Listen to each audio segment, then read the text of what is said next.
I know this is going to sound strange coming from a guy who made a video about being in a sexless marriage for 7 years and another video about losing an ex-girlfriend, but your ex doesn't have to be a bad person or a narcissist or someone with some other personality disorder in order for them to not be right for you.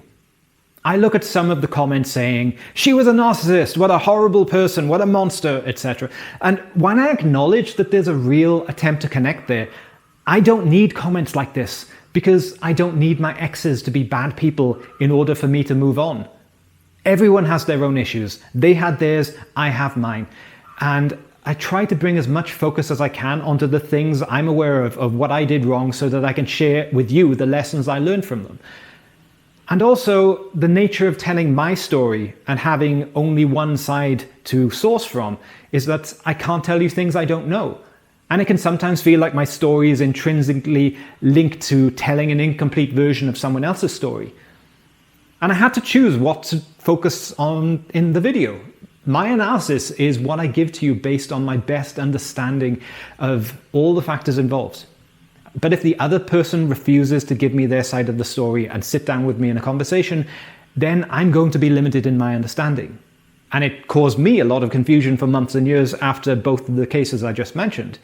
So how can my understanding be of any value? How can I take an interpretation from half a story and have any lesson to tell? By testing it in the real world. And I've done that. And the relationships I've had have been better and better, and my understanding has become more and more refined as a result of learning those lessons. And that's where the value that I'm trying to share comes from. So I don't need my exes to be monsters. I don't need them to be bad people. We're all capable of being monsters. We need each person to stand up for themselves in the relationship, lest the worst parts of ourselves show up. And I didn't stand up for myself or value myself enough many times. I needed to learn that lesson in many parts. And these people were part of my journey to becoming the person speaking to you now. I am not a victim. I'm not a survivor in a way that these relationships somehow define me. To label myself like that would just be to make myself stuck in life, to be stuck in a part of the story of my past.